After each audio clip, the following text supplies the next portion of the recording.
In her book, Navigating Paul, author Joette Bassler describes Paul's eschatology doctrine as a, quote, mosaic of descriptive elements that form an uneasy whole. The subject is indeed a complex one.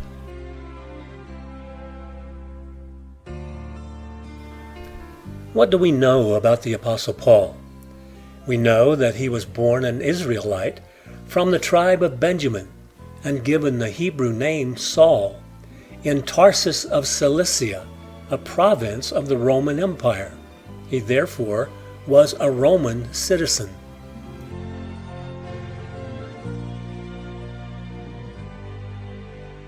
He was educated in Jerusalem as a Pharisee, becoming a scholar in Jewish law.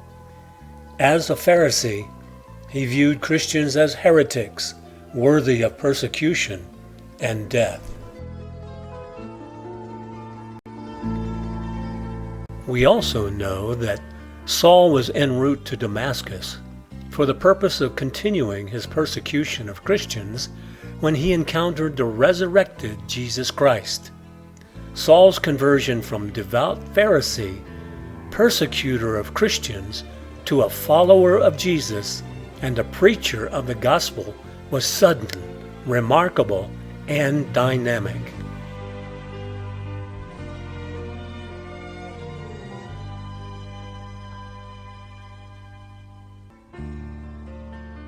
Saul became known as Paul after his conversion, possibly to rid himself of his reputation as a persecutor of Christians, as well as adopting his Gentile name, since his calling was to share the gospel of Jesus Christ with Gentiles.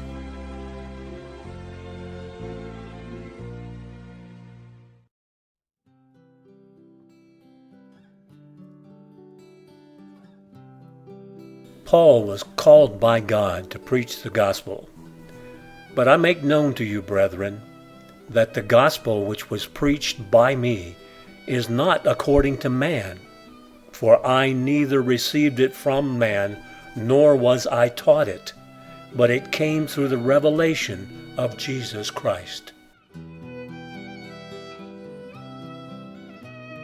In his letters to the various churches, Paul addressed many topics, often in response to questions asked by those churches. Such was the case of the subject of the return of Jesus.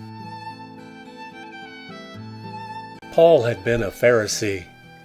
Pharisees believed in resurrection of the dead and an afterlife. As a Christian, he believed that death of the body meant life with Jesus for the believers.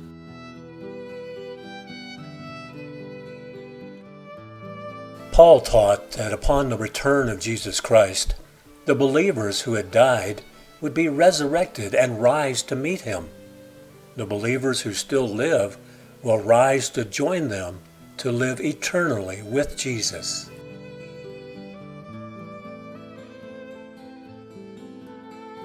Paul expected the return of Jesus to be in his lifetime. But we do not want you to be uninformed, brothers, about those who are asleep, that you may not grieve as others do who have no hope.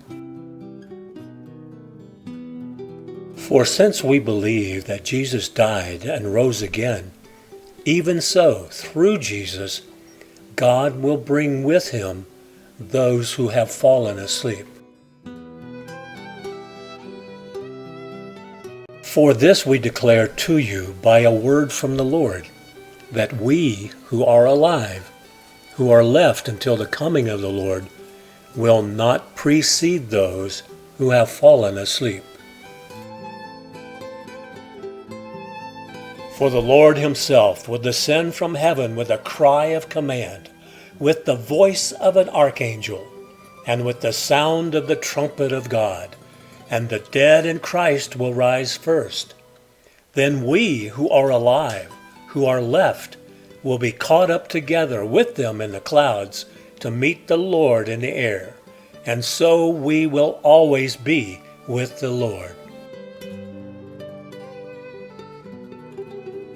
As a scholar of Jewish history and Jewish law, Paul would know of the prophecy of Isaiah.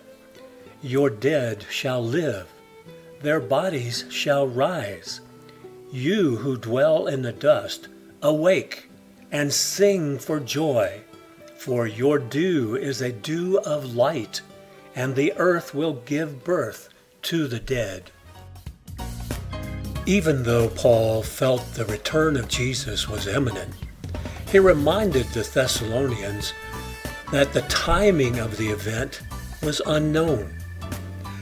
Now concerning the times and the seasons, brothers, you have no need to have anything written to you, for you yourselves are fully aware that the day of the Lord will come like a thief in the night. But we impart a secret and hidden wisdom of God, which God decreed before the ages for our glory.